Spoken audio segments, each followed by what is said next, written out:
अपने बच्चे के पास जाती है, जिसको ये सही सलामत देखकर सुकून का सांस लेती है और फिर सोने चली जाती है। तभी थोड़ी देर बाद जब एलिसन की आंख खुलती है तो वो ये महसूस करती है कि अभी भी वो स्लीप पैरालिसिस में है। उसी वक्त उसे वॉकी टॉकी पर अपने बच्चे के कमरे में से आवाज आती है, जिसमें कोई कह रहा था कि वो उसके बच्चे को अपने साथ ले जाएगी। ये सुनकर एलिसन काफी डर गई थी। जब वो ठीक होती है तो अपने बच्चे के कमरे में जाती है और फिर रिचर्ड को कॉल करके इसके बारे में बताती है। रिचर्ड सुनकर कहता है कि ये तुम्हारा कोई वहम होगा, क्योंकि अक्सर तुम्हें डरावने सपने आते रहते हैं। रिलैक्स रहो और दवाई खाकर सो जाओ। रिचर्ड अभी भी अपनी सेक्रेटरी के साथ था। उधर अब रात को दोबारा से एलिसन को अपने ऊपर वाले कमरे से आवाज आती है और ये वही कमरा था जो हमने कहानी के शुरू में देखा था। मतलब यहाँ पर कुछ न कुछ तो जरूर था। इसको यहाँ से एक पुरानी टेप भी मिलती है जिसको इसके डैड ने रिकॉर्ड किया था। एलिसन उसको लगाकर देखने लगी थी। ये उस वीडियो में देखती है कि वो अपने मॉम डैड के साथ जंगल में पिकनिक मनाने गई थी,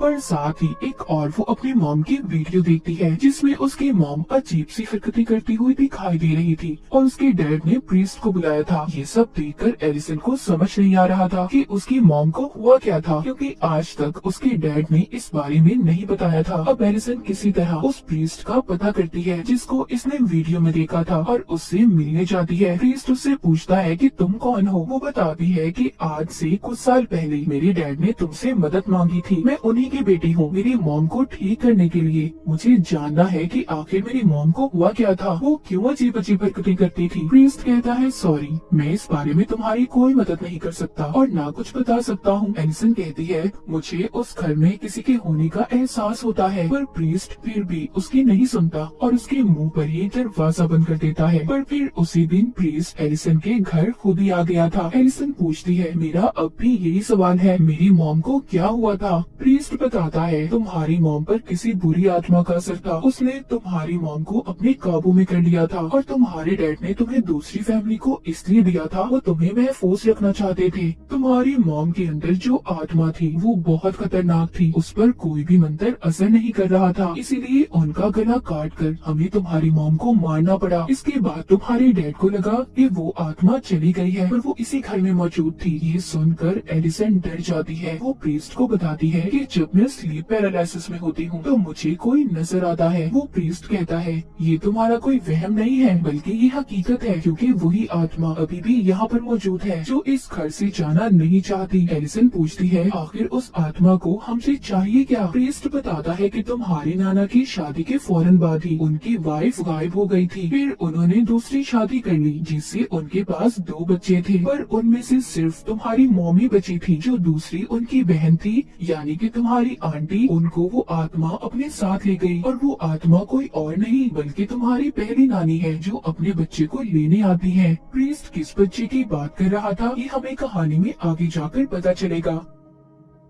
एलिसन को तभी प्रीस्ट के पीछे वही आत्मा नजर आती है जिससे वो डर कर उठ जाती है। वो प्रीस्ट से पूछती है इस आत्मा को यहाँ से कैसे बाहर निकाला जा सकता है। वो बताता है कि इसके लिए उसकी सभी चीजें जो उससे जुड़ी हुई हैं हमें उन्हें जलाना होगा। तभी वहाँ पर रिचर्ड भी आ गया था जो इन दोनों की बातों को सुन लेता है और उसे बेहद गुस्सा आता है। वो प्रीस्ट को जाने का कहता है क्योंकि रिचर्ड इन सब बातों पर यकीन नहीं करता था। उसे लग रहा था कि प्रीस्ट एलिसन को झूठी बातों में फंसा रहा है। इसके बाद प्रीस्ट उसके घर से चला गया था। तभी रास्ते में अचानक से उसकी गाड़ी बंद हो जाती है और उसके सामने वही आत्मा आ जाती है जो ब्राइड बनी हुई थी। ये वही ब्राइड दुल्हन थी जिसकी तस्वीर एलिसन ने भी देखी थी। असल में वो यहाँ पर आकर प्रीस्ट को डराना चाहती थी। तभी प्रीस्ट दुआ करता है और मंत्र बोलने लगता है, जिस दौरान उसकी गाड़ी का दरवाजा खुलता है। उसे वो फौरन बंद करता है मगर फिर से वो दरवाजा खुल गया था। अब प्रीस्ट काफी ज्यादा डर गया था, लेकिन तभी अचानक से वो आत्मा उस पर हमला करके उसे मार देती है। उधर एलिसन अपने कमरे में अब अपने बच्चे को भी ले आई थी। उसे तभी नीचे से आवाज आती है। ये प्रीस्ट को जाता हुआ देखती है। अजीब था ना, प्रीस्ट तो मर गया था, तो फिर ये कौन था। जब एलिसन उसके पीछे जाती है तो वही वो आत्मा उसे नजर आती है और उसे अपने साथ ले जाने लगी थी। जिस दौरान रिचर्ड जब उसके पास आता है